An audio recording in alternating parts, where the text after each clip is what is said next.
The emperor's armchair was 4 or 5 feet from the steps of the altar, with a small chair before it. The chairs of the Grand Marshal, Madame Bertrand, and Monsieur de Montsalon were placed on either side, and the emperor a little behind them. The members of the household remained standing near the screens. Abbe Bonavita said Mass, Abbe Vignali and Napoleon Bertrand acting as servers. It was Vignali who gave the Bible to be kissed. The chapel was lighted only by the candles in the candelabra and chandeliers, as the glass door into the garden was concealed by the hangings. Mass was said every Sunday. The emperor was present at it unless he was indisposed or in bed. But in that case, they opened the door of his room in order that the priest's words might reach him. When Mass was finished and the emperor had gone into the garden, the chapel had become the dining room again in less than a quarter of an hour, and everything was restored to its previous condition one of the first Sundays. As the emperor was coming out of Mass, he said with a smile to those who were with him, I hope the Holy Father will not find fault with us. We have become Christians again.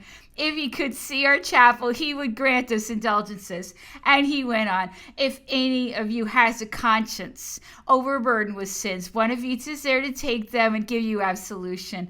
One day, I don't know how it came about. The priest came up into our corridor armed with holy water basin and a sprinkler and went through it, sprinkling it and stopping at every door where they said a prayer or two. This ceremony might be good for Italy or in Corsica for Italians, but at St. Helena for Frenchmen who were far from devout, it was treated as a joke by those who lived in the corridor.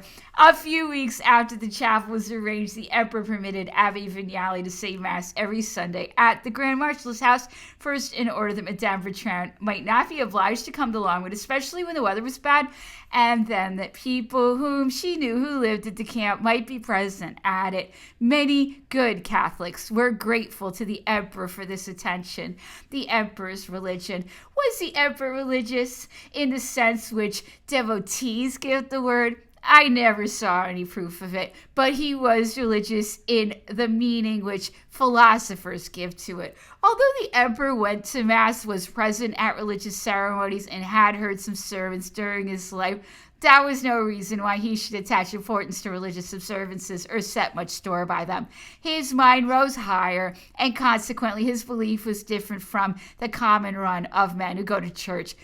But it will be said that he went to Mass. Yes, but how did he understand it? He stood up when he had to stand up. He sat down when everybody did, knelt with them, and kissed the Bible when it was handed to him. During the divine service, his bearing was serious. His hat was under his left arm when he did not put it on the chair in front of him, and his right hand was generally in his trousers pocket and rattling some small change in it at the island of Elba. But he never made any other outward demonstration after the fashion of devotees. It sometimes happened at St. Helena that he would ask for a volume of the Bible during Mass.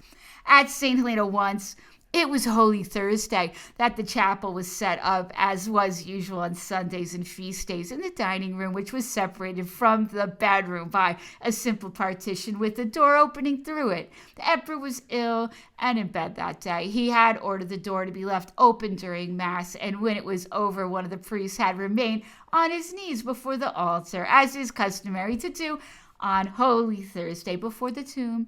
The emperor was annoyed to know that the altar was still up and the priest there, and he said to Marchand with a frown, have they finished? No, sire. Tell them to stop it. Monsieur Meneval followed Monsieur Botaine's example, and he speaks of bells. The sound of a church bell proclaims a prayer, a mass, a death, etc. Consequently, when one hears a bell, he remembers having heard in his youth the bell of his village or his parish, and that it called to such and such a religious exercise.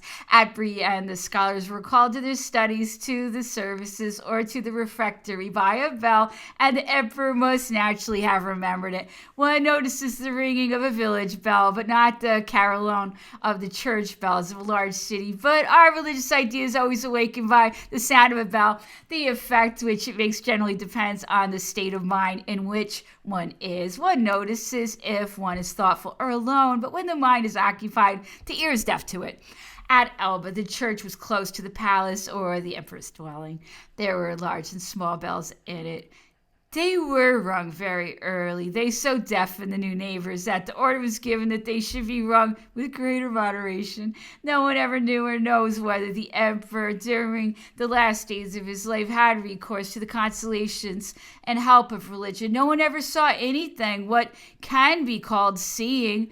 Abbe Vignali is the only person who knew whether or not the emperor indulged in the practices of religion. What I myself know, what I remember very distinctly, is that when the emperor came out of his room in the morning, he would often say to the valet de chambre on duty, "Open the doors and windows and let in the air which God has made." He often said these words at St. Helena.